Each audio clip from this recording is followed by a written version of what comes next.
Thanks a lot for having me. Thanks a lot for having me here today. I'm here to talk to you about Toastmasters. Now, from what I understand, a lot of you guys work in sales or in marketing, and in that profession, you give presentations, right? You know, Yeah. you guys. How many of you guys get in front of customers and try to sell things? Yeah, a lot of you. Okay, good. Now, how would you like to be able to crush those presentations? Crush those sales figures. How would you like to do that? Toastmasters can help you do that. So a little bit about me. I'm from the Los Angeles area. That's where I was born and raised. I've lived here in San Diego for about 2 years now. And I've been doing Toastmasters for about 5 years. So I'm not as experienced as somebody who's been doing it forever, but know just enough to be dangerous. You see this acronym here, ACBCL. How many of you guys came to work thinking I didn't have enough acronyms to know today? I'll tell you more about this acronym and the many acronyms that you can earn for yourself in Toastmasters a little bit later. Now, my results from participating in Toastmasters, because that's what we're all in it for here, right? We want results. I'm 35 years old, and I'm a quality manager at a local aerospace company.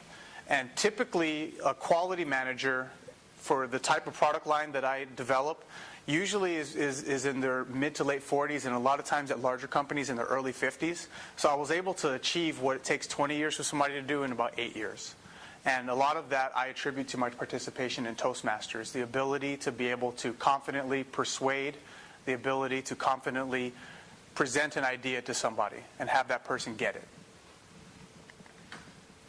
So what's this Toastmasters thing all about? Why are we all here listening to this guy in a suit and tie up here talk in front of you?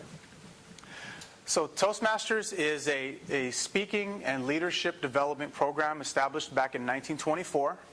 There's almost 300,000 members worldwide in 13,500 clubs within 116 countries. That's why it's called Toastmasters International. Whether you're in Guam, Malaysia, here in San Diego, or anywhere else in the world, you can usually find a Toastmasters club. The mission statement of Toastmasters: we provide a supportive and positive learning experience in which members are empowered to develop communication and leadership skills, resulting in greater self-confidence and personal growth. So what's in it for you? You can increase your self-confidence when you're going face-to-face with that client, not feeling inferior or feeling less than them. Become a better, more effective speaker. Become a better, more effective leader, and communicate effectively. Now, why is that important? A lot of times when you're in the marketplace and you're competing for business, it's not the best idea that wins out. A lot of times it's the idea that gets most clearly communicated to the customer, where they can picture it in their head and it works for them. That's usually the idea that wins. The other benefit that you get is improved leadership skills. You'll become more punctual participating in Toastmasters. You'll be able to multitask and take on more roles, both in Toastmasters and also here professionally at the office. Effective meetings. How many of you guys have been in a meeting and it lasted an hour, and at the end of the meeting you were like, okay, what did that guy just talk about? Are there any action items? Is there any direction? And guess what? I'm never going to get that hour back, so I don't want to go to that guy's meeting next time. One of the things about Toastmasters is your meetings will become more effective because you'll start with a clear agenda. You'll have certain roles and responsibilities, and they'll be timed and effective, just like Toastmasters meetings are. Positive mentoring. The cool thing about Toastmasters is when you sign up for Toastmasters, you get assigned a mentor, and that mentor works with you for 6 months to help you get through your first few speeches. And it's cost effective. Now, leadership development, personal development training, and I've gone to quite a few of them. You can go do the Dale Carnegie Institute. You can go do Tony Robbins and fly out to different places in the country. You can sign up for the Landmark Forum down here in Kearney Mesa. But they're all hundreds to thousands of dollars. If you become a member of Smooth Talkers, the club that Tony and I belong to, it's $68 every 6 months. You know, for leadership and communication training, that's a pretty good price. Now, the profile of a Toastmaster. One of the rules of thumb that I have is if you tell me who the 5 people are that you spend the most time with, I can tell you who you are. So you want to be cautious of who you spend your time with and how you spend your time, right? The profile of a Toastmaster is pretty evenly split gender-wise. Average income, 50 to 75K. 30% of Toastmasters make $100,000 and up. And 74% have bachelor's degrees. So you're with a good pedigree of people when you participate in Toastmasters. So the Toastmasters education is a two-tier concurrent style of education. We have a communication track, and all those acronyms after that word there. And then we have a leadership track where you develop your leadership skills. Communication track. Everybody starts out at the bottom, and you get what we call a competent communicator manual. Now, the competent communication manual has 10 speeches, and the speeches vary. And what it's basically doing is getting you comfortable to be on the stage to present. And then after that, it builds on that comfort with different skills to try to help you get your point across. Advanced Communicator Bronze, that's what this little tag here says, wherever my tag went. The Advanced Communicator Bronze, that means you've done 20 speeches. So you've done 10 speeches for the Competent Communicator Manual, and you've done 10 speeches, 5 in 2 different specialty manuals. So the 2 that I did to get my Advanced Communicator Bronze was the Humorous Speaking Manual and the Entertaining Speakers Manual. And tell me, are you not entertained? Are you not entertained? Once you've gotten through those speeches, you'll get to what we call the Advanced Communicator Silver. You do 10 more speeches, and then you also speak out of what we call the Better Club Series and the Successful Club Series. And basically what those are speeches that Toastmasters International has written that train the clubs on how to more effectively run their clubs and how to become better Toastmasters. It's a canned speech. It's already written for you. All you have to do is use what you've learned and present it. And then finally, you have the Advanced Communicator Gold. Now, Advanced Communicator Gold is the highest level of education you can achieve in the education track. And again, it's 10 more speeches, and then you have the Better Club Series, and you also have to have mentored somebody. Leadership track. Everybody starts out at the bottom, and you also get a manual called a Competent Leader Manual. And in the Competent Leader Manual, there's a matrix of different roles that you can participate in. And what it is you're going to be timing speeches, you're going to be evaluating speeches and giving that positive feedback. You'll serve sometimes as a club officer, whether you're the sergeant of arms, making sure that the room is ready for the club, or you're serving sometimes maybe as the secretary of education. And as the education secretary, you're making sure that everybody's on track to meet their educational goals. Once you've achieved a competent leader certification, you go to the Advanced Leader Bronze. So that means you already have your competent leader, your CL. You've achieved 6 months as a club officer, some of those roles that I told you about, and you've conducted a presentation again from that Better Club Series or Better Speaker Series. The highest education that you can get in Toastmasters for the leadership track is the Advanced Leader Silver.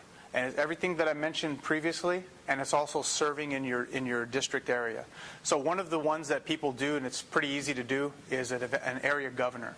And what an area governor does is they're assigned 4 different clubs, and they mentor the 4 clubs and oversee them to make sure that they're growing in the right direction. And if the club is having trouble, you go in, you troubleshoot it, and try to help them get back on the right path. Distinguished Toastmaster. That's the highest honor that you can get in Toastmasters International.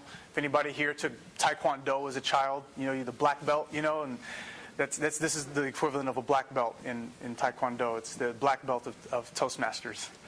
The Distinguished Toastmaster has achieved both the Advanced Communicator Gold and the Advanced Leader Silver.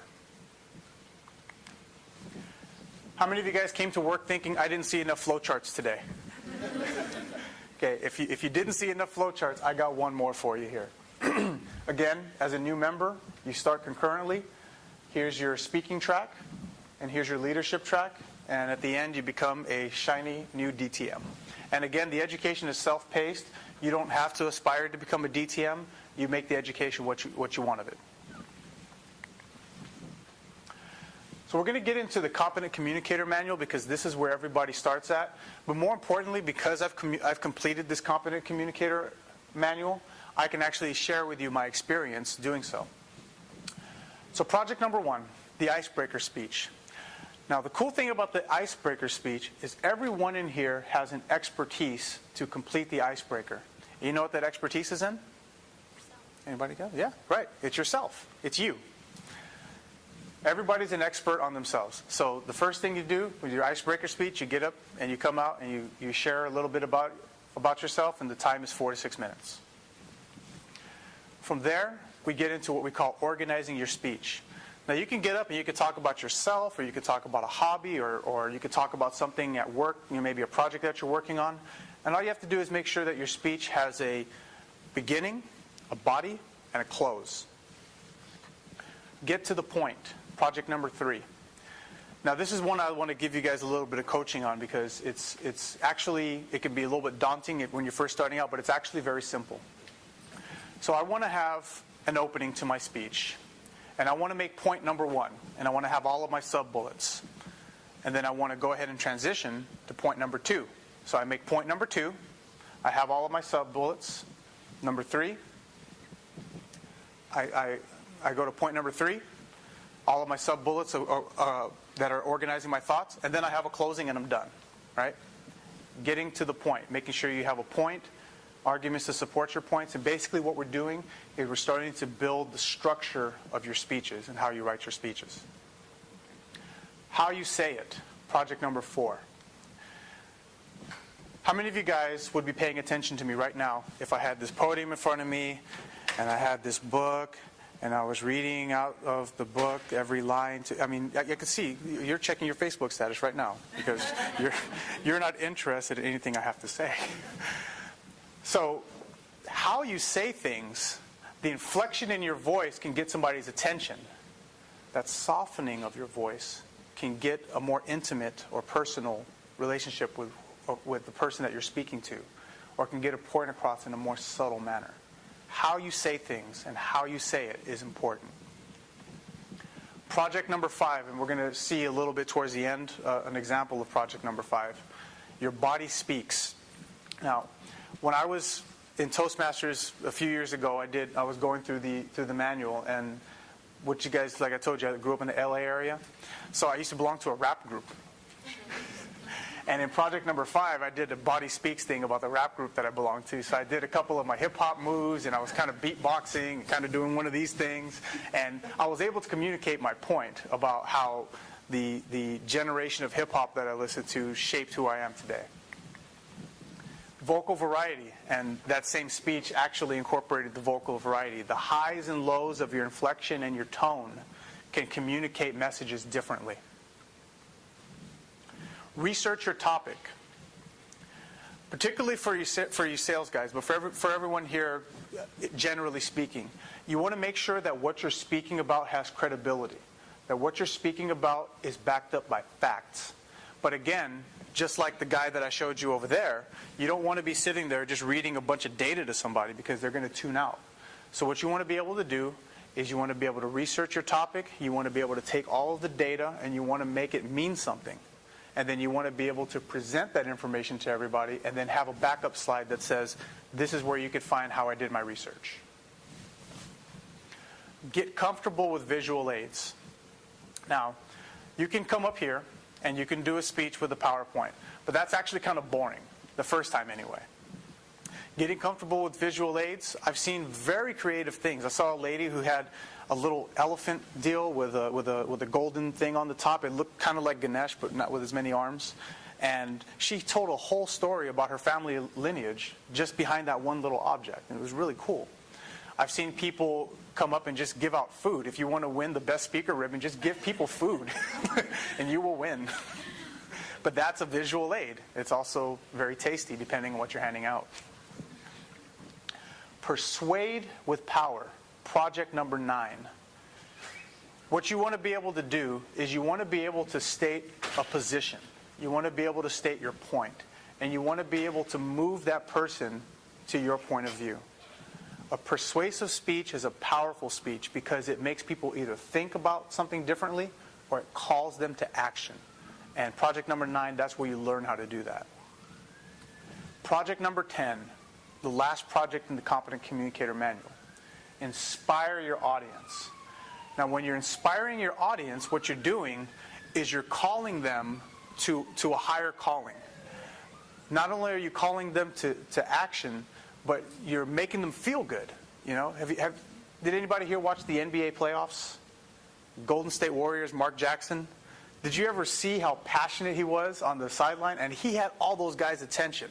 Or if you watched the Super Bowl, it seemed like Ray Lewis was giving a sermon every week up until the Super Bowl. And statistically, they weren't supposed to beat the 49ers. But it's that inspiration, that driving the willpower. I'm sorry, somebody here a Niners fan? Are you going to ask me to leave now? But on paper, the Niners were supposed to win, right? Just work with me here. But that inspiration, that willpower, is what carried those guys. And in project number 10, when you inspire your audience to perform above and beyond what they believe they can do, you'll achieve results. Now, Toastmasters promise. When you sign up for Toastmasters, this is what you're promising. You're promising to attend club meetings regularly. I understand that we all have lives. You can't be at every single meeting and every single event, but you want to make it a priority, because the more that you participate, the more that you speak, the more that you lead, the more you'll grow. You want to prepare speeches to the best of your ability. You don't want to just show up and talk about something at random. You want to make sure that you actually have a well thought out speech. Eventually, you won't have to write them. It'll get to a point where you can actually speak without writing. You almost kind of like become Jay-Z. You know, he doesn't write his lyrics. You want to willingly prepare and fulfill all meeting assignments. If you have a role, you want to make sure that you perform that role to the best of your ability, because that's how you grow your leadership skills. You want to have fellow members, you want to provide the fellow members with helpful and constructive evaluations. So if I came up to you after you did your speech and I told you, hey, you know what, that was terrible. I don't know why you're even up here. Would you want to come back? No. But if I pointed out the things that I thought you did well, and then I pointed out the things that you could improve, and I invited you to come back up and try it again based on the feedback that I gave you, would you be more inclined to come up and speak in front of people? Of course you would. So we want to make sure that our feedback is constructive and positive. We don't want to cut people down. We want to build people up. You want to help maintain a positive and friendly environment necessary for growth, just like I spoke about earlier. And you want to willingly serve your club as an officer when called upon to do so. Serving as a club officer takes a little bit more of your time, but not much more. But you will grow from it from a leadership standpoint, and it's really good for you. You want to treat your fellow club members with the dignity and respect and courtesy that you would expect of them.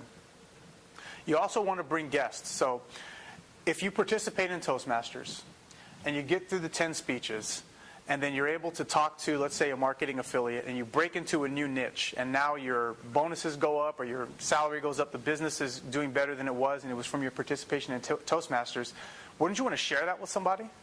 Wouldn't you want them to grow as well? Or would you want to say, yeah, I went to Toastmasters and I'm doing better now professionally at work. It was great. I'll talk to you later. Of course not. You'd want to share it with other people. So make sure you bring guests. And we'll talk a little bit more. I've got a flyer that I'm going to hand to Tony a little bit later. If you're interested in learning about Toastmasters and you want to eat as well, we're having a function next month where you can come out and hang out. We're going to do some Hawaiian style stuff, and it'll be really cool. You want to go ahead and adhere to the guidelines and the rules of Toastmasters education. I have a rule that I like to apply to this. Those who take shortcuts get cut short. You don't want to take shortcuts. You want to do it as designed. And finally, we want to maintain a high level of ethics and honesty. Now, when you make these promises, it's not just to do it. You want to have an expected result. You want to have an anticipated result. See, if you adhere to the promises of Toastmasters, Toastmasters will deliver to you time management skills and exercise in punctuality. You want to talk about having really effective meetings, having action items that actually mean something, Toastmasters will help you drive that. Attention to detail, creativity, and self-exploration. It's not just about speaking about things that are at work. You can also speak about things in your personal life. We helped one of our members prepare for a retirement speech, and she was able to effectively deliver that speech, and it was very memorable. And had it not been for Toastmasters, she probably wouldn't have even gotten on the stage. Multitasking and team building. One of the things that you learn from Toastmasters is how to wear multiple hats, multiple roles, and do it effectively. And usually, especially in the officer roles, we form subcommittees, and you'll really get to know people, and you'll be able to build teams. And guess what? You can take that skill and you can transfer it here, and have effective teams that you can use to achieve your goals. Improve communication and constructive feedback skills. So when you're giving constructive feedback to others, you're going to help them grow. And as you help them grow, you'll help your teams grow and your organization grow. Improve self-confidence and disposition. There was a time, particularly in the beginning before I got involved in Toastmasters, I would not be able to speak in front of a crowd this large. I'd get nervous. But now it's like nothing. It's not a big deal. And you'll have that disposition and that attitude as well. Leadership skills coming from practice and development. As you practice your leadership skills, it will become less and less difficult, and it'll just become natural. Improved mentoring and networking skills. If you go back in your memory a couple slides ago, we talked about the demographic of a Toastmasters participant. Those are the kind of people you want to network with, particularly if you're trying to build up leads and things like that. You want to network with people that are going to help you that are going to help you professionally. And then mentorship. You know, no one's perfect, and everybody can get better. And in Toastmasters, it's one of the things that we do is we look out for each other, we watch for each other, and then we provide that feedback to help you grow. Clearer and more effective communication so that you're not just talking to people, you're making sure that they get it. Self-discipline, and finally, character building. If you deliver on the promises of Toastmasters, Toastmasters will deliver these things to you. So I've got a backup slide here. This is more about Toastmasters on the web. You can look at the main website. Some videos for review, and I won't go into too much detail, but I wanted to make sure that you guys had these to look at if you're still interested in Toastmasters. Darren LaCroix, he was the world champion of public speaking 2001. He runs a comedy workshop out of Las Vegas now. And what he does basically is if you're a stand-up comic or you're a comedy writer, he'll help you be funny. Jim Key, that's a buddy of mine out of Texas, 2003, world champion of public speaking. And what he does now, he gets flown all around the world to try to help people with their presentations. And you can check him out there on the web.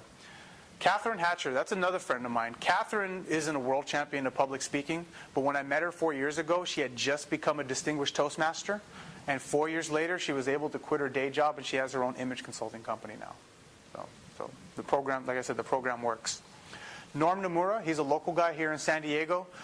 Really funny speeches that he has online, and he also has very good storytelling skills. So if you want to check that out. And then finally, this guy here. I think you guys have heard of him. I put my speech up here that I did back in 2009, the hip-hop speech. And the reason I put it up there is because I was working in the Competent Communicator Manual. So if you want to get an example of what you'll be working on there, you can check out my speech from there. That's the end of my presentation.